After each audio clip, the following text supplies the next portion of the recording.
رمضان المبارک کی آمد ہے۔ اس ماہ سیام کا استقبال تقوی سے، اشتیاق سے، محبت سے کیا جائے۔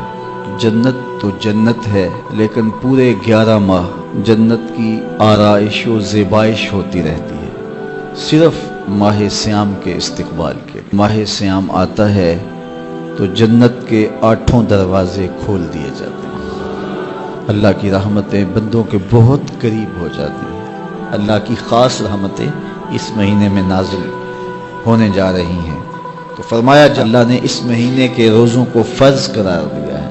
جس نے اس مہینے میں کوئی اچھائی کی تو وہ ایسے ہے جس طرح اس نے فرض ادا کیا ہے، یعنی اس مہینے میں ایک نفل ادا کرنے کا، ایک نفلی عبادت کرنے کا، فرض ادا کرنے کے مطابق ثواب ہے۔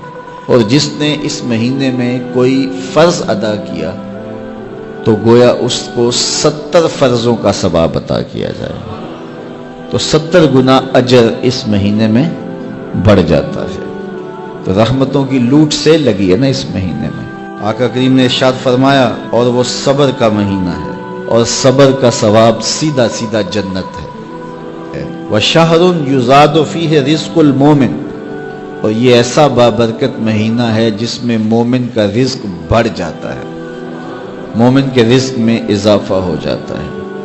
وہ نعمتیں جو عام ایام میں اسے نصیب نہیں ہوتی، اس مہینے میں اسے نصیب ہو جاتی ہیں۔ جس نے اس مہینے میں کسی روزہ دار کا روزہ افطار کروایا، اللہ اس کے گناہوں کو معاف فرما دے اور اس کی گردن کو جہنم کی آگ سے آزاد کر دے گا۔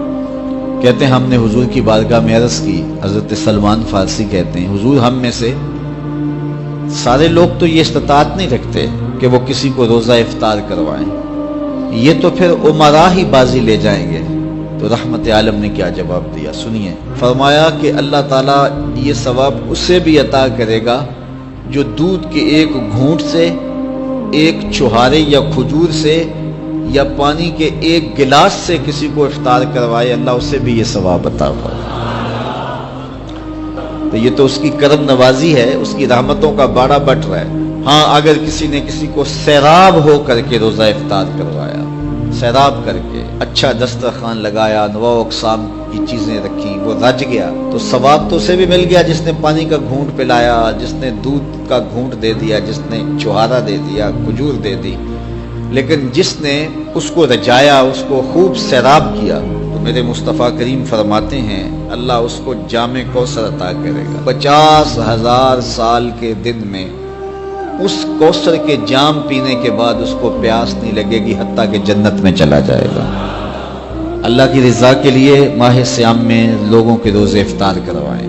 یہ جو نمائشی افطار پارٹیاں ہوتی ہیں ان سے جان چھڑائیں۔ ریا والا عمل اللہ کو کبھی بھی قبول نہیں، یہ بات ذہن میں رکھیں۔ بعض کا ہم محنت کرتے ہیں ضائع ہو جاتی ہے چونکہ ریا شامل ہو جاتی ہے۔ بعض لوگ تو ایسے لوگوں کی افطاری بھی کرواتے ہیں جن کے بارے انہیں یقین ہوتا ہے کہ جن نے روزہ نہیں رکھا ہوا، تو ان کو بھی بلا کر کے نمائش کی جاتی ہے کہ ہمارے گھر میں دیکھو کتنے بڑے بڑے منصبدار اور عہدیدار آئے ہیں۔ اللہ کے ساتھ دھوکہ نہ کرو، اللہ کے ساتھ کوئی دھوکہ کر نہیں سکتا، وہ اپنے ساتھ دھوکہ ہے۔ جو اللہ کے لیے کام کرو وہ محض اس کی رضا کے لیے کرو، بس بات ختم۔ جب اس کی رضا کے لیے کرو گے تو اس کا اجر کتنا بڑا ہے۔ اس کی رضا کے لیے ایک گھونٹ پانی پلا دیا، ایک گھونٹ دودھ دے دیا، ایک چھوہارا کسی کو دے دیا، اجر کیا ہے؟ پچھلے سارے گناہ معاف۔ کتنا بڑا اجر ہے، اللہ اکبر۔ لیکن قربانی دی، جان دی، رگوں کا خون نچڑ گیا راہ خدا میں، لیکن یہ تھا میری ناموری بھی ہوگی، تو یہ سب کچھ برباد۔ تو جو بھی عمل